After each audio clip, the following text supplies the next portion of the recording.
大家好，纷繁复杂的世界中，人们被欲望雕琢成千奇百怪的样子。有的人断尾求生，有的人似水无形。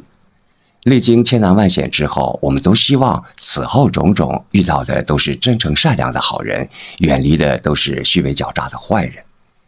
但是谁又能完全看透一个人呢？不能的吧。但是时间长了，我们多多少少会有一些感受。一个人是人是鬼，也永远无法隐藏。要知道对方什么样，其实不难，看他的这3个地方就能知晓，瞒不了。善良的人总是认为世间万物都是平等的，没有谁的生命比别的更高贵。这些人觉得弱势群体更应该得到关注与尊重，而不是因为他们没有话语权而失去尊严。他们会聚焦弱者的权益与感受，并尽自己所能帮助他们。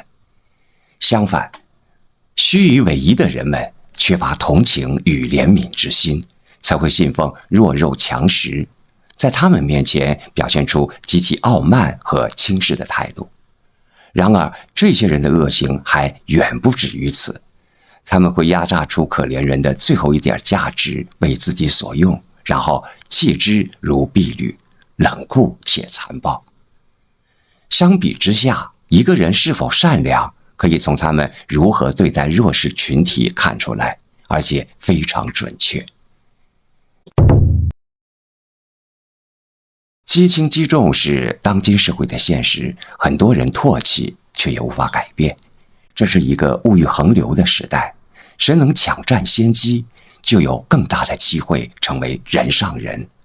然而，即便站在社会的顶端，不同的人也有不同的认知。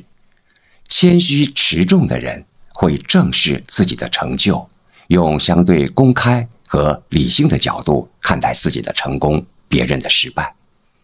他们关注到的点是机遇与挑战并存，而自己恰好是内时走运，没有被掀起的浪潮打翻，而那些不幸的人们也只是不幸而已。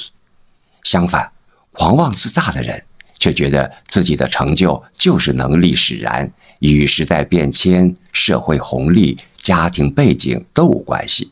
所以，那些还未有成的人们，失败的根源在于自身的愚笨和懒散。这也是人们所说的，越是从底层爬出来的人，越是无法与比自己可怜的人感同身受的原因。因此，一个人是否豁达，可以从他如何对待社会的偏倚做出判断。当今社会网络传播速度极快，也让大众瞠目结舌。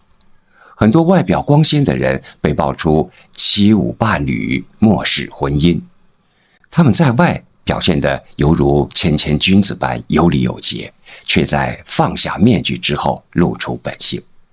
这些虚伪狡诈的人们会在婚姻与伴侣的问题上表现出不负责任的态度，他们人前人后两副面孔，毫无尊重可言。卡耐基说过，成功的婚姻应当是自己去做适合对方的人，而不是寻找一个合适的人。也就是说，人们不应只要求对方，而应当双方努力适配。很遗憾，大多数自私的人都不会从自身找原因，他们将自己的卑劣行为说得冠冕堂皇，将无视对方成为不拘小节，将背叛婚姻成为寻找真爱，甚至控诉无过错的伴侣待自己如何无情和冷漠，却绝口不提自己的残忍和狠毒。这样的人，即便在外是个大善人，也只是徒有其表，内里实际上是个残酷又凶狠的恶人。一个人的品质是不会被一直隐藏住的。好，我们刚才读了一篇文章，一个人是人是鬼，看这3个地方就知道瞒不住。来源网络，感谢收看。